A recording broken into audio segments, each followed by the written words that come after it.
If you want to create your own assessment in Edulastic, when you're on your dashboard, you kind of hover over this little menu, it opens up, and you can go down to the library. And so in the item bank, this lists all the items that are out there in Edulastic that have been published. I've already gotten mine sorted for 8th grade math because that's what I teach, but you can change that. You can add other grades if I want to include grade 9. Well, I guess it's not going to work just because I'm doing it. Oh, I can't type it. Sorry. I got to go select it. And then it adds more items into the bank. So whenever you want to create your own assessment, you can choose the type of standards that it's aligned to. I'm choosing Indiana math standards. You can change that to whatever you want. And in here, I am going to just add a little plus for the questions that I want to add. And as I'm clicking this plus, you can see this number is increasing. And so when I click here, I'm now creating the assessment with the questions that I have just chosen. And you have the ability to add more items, review what you've placed on there, share this, print this, save this, publish it, or go, I'm going to delete it. So in here, I'm going to call this Palmer for now. And this is just a test that we're doing here. And I can add tags if I had a certain skill so that I could have an easier way to search it. And once I've created those labels, I can now add more items. Oh, I don't want 4 questions. I want 10 or whatever you want to do. And you can add more. You can see how many people have used it, how many like it.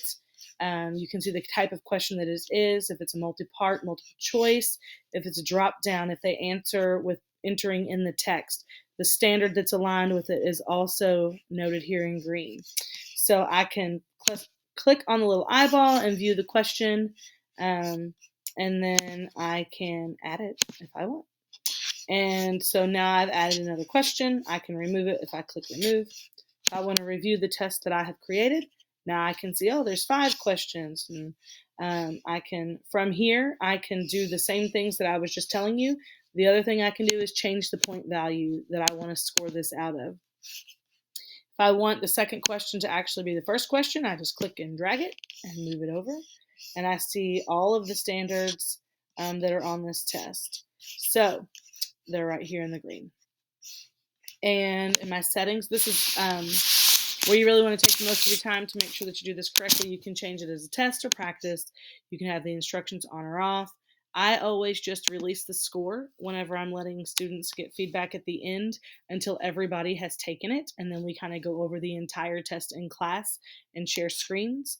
You can evaluate by giving them all or nothing. So if it's multiple choice or multiple parts or drop downs, if you want to give them some credit but not full credit, you can decide that here. You can have it graded as done automatically, or you can manually go in and do that. There could be a calculator or not. If there is a calculator, you can choose the kind of calculator you want it to have. You can make this a time test if you want. I don't do that. Some kids get stressed about that. If you have a rubric, you can add it in. You can change how many attempts they have, how many times they can answer the question. If they want to check their answer and go back, check their answer and go back. If you're just wanting them to continue until they're getting it right for their own individual feedback. You can shuffle the items or shuffle the answer choices. I like to do this so that students aren't cheating because they're not in the same questions, or this way they're not in the same questions at the same time. They don't have the same answer choices in the same order. You can give them a password to protect whether they can get in or out. I don't typically do that. I just pause the assessment, which I'll show you that later in the live feature. You can have them complete it in one sitting. I don't do that because I have accommodations for students where they're allowed more time. I like here you can restrict the navigation out of the test. So you can warn and block or disable. This means they can't leave the test to go to the internet. So if this is on, they won't be allowed to go backwards and forward for this and the navigation in the questions. Safe Exam Browser also, it locks down their device so that they can't go and Google things, which has been a big issue with COVID. So then here you can kind of see mastery, the accessibility, Scratchpad. My district has read aloud feature because we pay for the subscription. So that's an added feature that I am thankful that we have, and it allows us to have the accommodations for the students that need that.